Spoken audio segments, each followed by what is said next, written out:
Hello hello hello everyone, welcome to our channel let's practice together. तो हम लोग जो लीड कोड में प्रॉब्लम ऑफ द डे की सीरीज करते हैं, आज उसका क्वेश्चन है कि search in rotated sorted array. इसका मतलब क्या हो गया कि हम लोगों को एक सॉर्टेड एरे दिया हुआ है, लेकिन वो किसी ना किसी पॉइंट से रोटेट किया हुआ है। फॉर एग्जाम्पल, जैसे हमारा ये क्वेश्चन है 0 1 2 4 4 4 5 6, आप देख रहे हो ये सॉर्टेड है, लेकिन हम लोगों को जो दिया गया है इस फंक्शन में, वो कहीं ना कहीं एक 5 इंडेक्स से रोटेट कर दिया गया है। तो अब जो हमारा एरे है वो है ये। तो हम लोग कह सकते हैं कि हमारा जो अभी का एरे है वो दो सॉर्टेड एरे का कॉम्बिनेशन है। एक हो गया 4 5 6 6 7 और दूसरा हो गया 0 1 2 4 4। ठीक है, तो हम लोगों को क्या करना है, एक टारगेट दिया हुआ है, वो फाइंड करना है। तो यहाँ पर जो क्वेश्चन में कैच है कि आपको not necessarily with distinct values, कि आपको जो है सारे अलग अलग वैल्यूज ही मिलेंगे, ये जरूरी नहीं है, मतलब डुप्लीकेट्स प्रेजेंट हो सकता है, और इसीलिए ये पार्ट 2 ऑफ द क्वेश्चन है। तो पार्ट 2 बनाने से पहले मैं क्या करता हूँ, इसके पेरेंट क्वेश्चन आपको समझाने की कोशिश करता हूँ, जहां पर हमारे पास सिर्फ डिस्टिंक्ट वैल्यूज रहेंगे, कोई डुप्लीकेट्स नहीं रहेगा। और फिर हम लोग देखेंगे कि जब पेरेंट क्वेश्चन से ये चाइल्ड क्वेश्चन बना है ना, जहाँ पे हम लोग को बोल रहे हैं कि डुप्लीकेट्स भी प्रेजेंट है, तो हम लोगों को कितना चेंजेस करना पड़ेगा। तो क्या करते हैं, मैं जो है इसका पेरेंट क्वेश्चन का लिंक भी आपको डिस्क्रिप्शन में दे देता हूँ, आप वहाँ पे जाकर ट्राई कर सकते हैं। तो चलिए चलते हैं पेरेंट क्वेश्चन पे। यहाँ पे क्या दिया हुआ है, आपको सेम क्वेश्चन है कि आपको एक सॉर्टेड एरे दिया हुआ है, बट वो रोटेटेड है किसी पॉइंट पे। आपको जो है सारे डिस्टिंक्ट वैल्यूज दिए गए हैं और एक टारगेट दिया गया है। आपको जहां ये टारगेट मिल रहा है, आप क्या करो, उसका जो इंडेक्स वैल्यू है वो रिटर्न कर दो। तो यहाँ पर हम लोगों को क्या करना है, सिंपली बाइनरी सर्च लगाना है। मगर बाइनरी सर्च हम लोग कब लगाते हैं, जब हमारा पूरा का पूरा एरे सॉर्टेड हो। अगर हम लोगों को क्या करना है, जितना कम से कम टाइम है वो लेना है। यहाँ पर दिया गया कि आपका जो एल्गोरिदम है वो ऑर्डर ऑफ लॉग एन में होना चाहिए। तो अगर हम लोग जैसे ही यहाँ पर इसको आप बोलोगे कि एक बार सॉर्ट करके बाइनरी सर्च लगा देते हैं, तो वहां पर आपका टाइम कॉम्प्लेक्सिटी बढ़ जाएगा, लॉग एन में नहीं कर पाओगे। तो हम लोगों को इसको सॉर्टेड नहीं करना, ये ऑलरेडी दो पार्ट में सॉर्टेड बना हुआ है, एक है 4 5 6 7, एक है 0 1 2। तो हम लोग बाइनरी सर्च को ही इसी में इंप्लीमेंट करेंगे, बस थोड़ा सा ट्विस्ट डाल करके। कैसे, देखते हैं। हम लोग क्या करेंगे, सबसे पहले एक लो ले लेंगे जीरोथ इंडेक्स पे, एक हाई ले लेंगे 2 पे, जैसे हम लोग हमेशा करते थे बाइनरी सर्च में। तो चलिए मैं आपको लिखते लिखते बताता हूँ कि हम लोग को क्या लिए। हम लोग एक लो वैल्यू ले लिए 0 पे, हाई वैल्यू कहाँ पे ले लेंगे, हाई होगा हमारा नम्स के साइज -1 पे, और एक मिड वैल्यू भी हम लोगों को चाहिए, आपको पता है। अब हम लोगों का वाइल लूप चलेगा जब तक हमारा लो जो है वो लेस देन या फिर इक्वल्स टू हाई ना हो जाए। ठीक है, हम लोग मिड वैल्यू कैलकुलेट करेंगे। मिड क्या होता है, लो प्लस हाई बाई 2, लेकिन हम लोग उसको क्या करते हैं, low plus high minus low by 2, ताकि हम लोग जो है बड़े बड़े नंबर के साथ भी मेमोरी हमारा एक्सीड ना करे। मैंने जहां जहां भी ये बाइनरी सर्च का फंक्शन लिखा है, हमेशा मिड वैल्यू ऐसे ही लिखा है, और आपको हमेशा समझाया ऐसा क्यों करते हैं। आज भी एक बार बता देता हूँ कि अगर हमारा लो जो है बहुत ही हाई वैल्यू है, हाई हमारा वो भी बहुत हाई वैल्यू है, तो अगर दोनों का मेमोरी बहुत बड़ा है और अगर दोनों को हम लोग डायरेक्टली ऐड कर दे, तो दो बड़ा नंबर ऐड करके एक तीसरा बड़ा नंबर होगा, हो सकता है कि कभी कभी आपका मेमोरी एक्सीड कर जाए और आपको एरर आ जाए। तो हम लोगों को उस ऑपरेशन से बचना है, तो हम लोग क्या करेंगे, सबसे पहले उस बड़े वैल्यू में हम लोग कुछ बड़ा वैल्यू माइनस कर दिए, और उसको डिवाइड बाई 2 भी कर दिए, तो वो छोटा वैल्यू आ गया और ये लो आ गया। तो अगर आप इसको एक्सपेंड करोगे तो ये बेसिकली वही है, लो प्लस हाई बाई 2। तो ये मुझे फिर से समझाने की जरूरत नहीं है। अब हम लोग क्या करते हैं, यहाँ पर सिंपल जैसे हम लोग चेक करते हैं सिंपली, कि अगर हमारा नम्स का जो मिड वैल्यू है वो अगर इक्वल टू हो गया टारगेट का, तो हम लोग रिटर्न कर देंगे हमारे मिड वैल्यू को, हमारा इंडेक्स रिटर्न हो गया, परफेक्ट।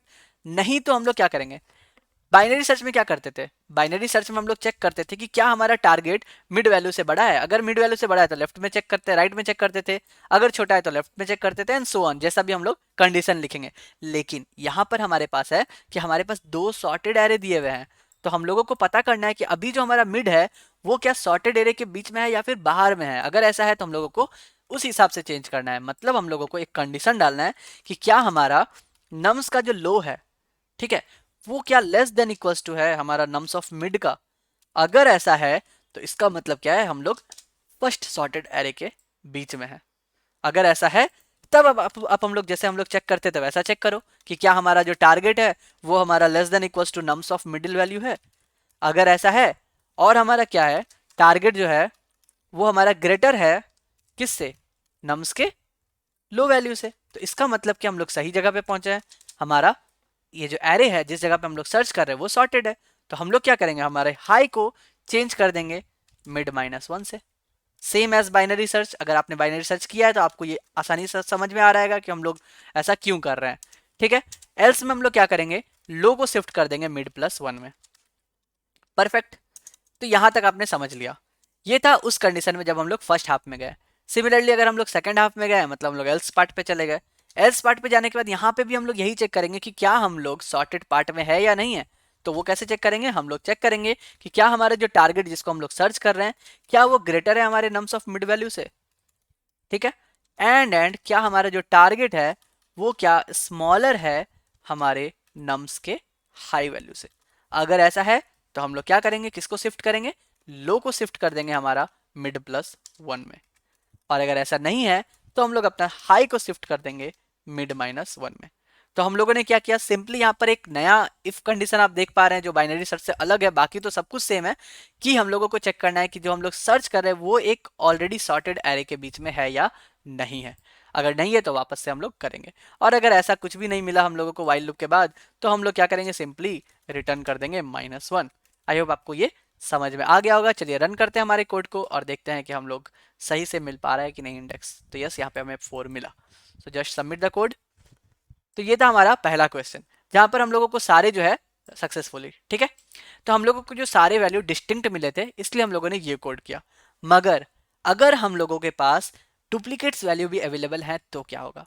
डुप्लीकेट वैल्यू का मतलब क्या हुआ, जैसे कि हम लोग फर्स्ट क्वेश्चन पे आते हैं, यहाँ पे हम लोग देख रहे हैं 44445 है। तो ये हो सकता है ना कि अगर हम लोग फर्स्ट एरे चेक कर रहे हैं, फर्स्ट एरे क्या हो गया 45667, सेकंड एरे क्या हो गया 01244, तो ऐसा हो ही सकता है कि हम लोगों का जो लो वैल्यू है और हाई वैल्यू है वो दोनों सेम आ जाए। तब हम लोग किधर जाएंगे, तब तो हम लोग किधर भी शिफ्ट नहीं कर सकते ना, क्योंकि ये दोनों तो इक्वल है। तो बस जो हमारा पुराना कोड था जिसे अभी हमने लिखा, हम लोग इसको कॉपी करते हैं और देखते हैं कि इसमें हम लोग क्या चेंज कर सकते हैं।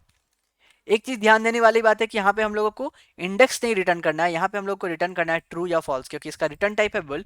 तो जहाँ पे हम लोग मिड कर रहे थे वहां पे हम लोग ट्रू रिटर्न करेंगे, और जहाँ -1 रिटर्न कर रहे थे वहां पे हम लोग फॉल्स रिटर्न करेंगे, जैसा क्वेश्चन में डिमांड किया हुआ है। अब हम लोग देखते हैं, बाकी तो सब कुछ सेम है, लेकिन अब अगर हम लोगों को डिस्टिंक्ट वैल्यू नहीं मिल रहा है, अगर हम लोगों को डुप्लीकेट्स वैल्यू मिल रहा है, तब क्या करेंगे। तो जैसे ही हम लोग यहाँ पे चेक किए कि इफ हमारा नम मिड जो वैल्यू है वो टारगेट के इक्वल है तो हम लोग रिटर्न ट्रू कर दिए।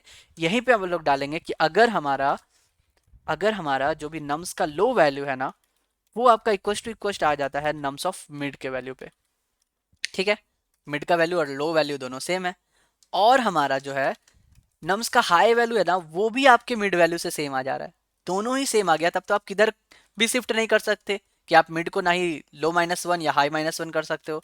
तो अगर हम लोगों का ये कंडीशन आता है कि लो भी हमारा सेम आ गया, मिड का वैल्यू हाई भी आ गया, तो हम लोग यहीं पर करेंगे कि लो को आगे बढ़ा देंगे और हाई को माइनस कर देंगे। बस यही आपको करना है।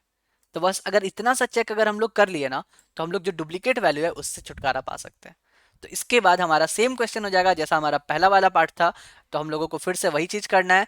एल्स इफ यहाँ पे डाल देते हैं क्योंकि उसके बाद ही हम लोग चेक करेंगे, अदरवाइज एल्स में तो हमारे पास है ही, ठीक है। तो हम लोगों को बस इतना लगाना पड़ा, किस लिए लगाना पड़ा, डुप्लीकेट वैल्यू पे, क्योंकि हम लोग देख रहे हैं कि यहाँ पे 4 और 4 ये मैच कर जा रहा है। तो अगर किसी कारण बस हमारा मिड वैल्यू सेम आ जाता है लो वैल्यू पे और हाई वैल्यू वो भी सेम आ जाता है मिड वैल्यू पे, तो हम लोग लो को भी बढ़ा देंगे और हाई को घटा देंगे और फिर से हमारा कैलकुलेशन हो जाएगा मिड के लिए, ठीक है।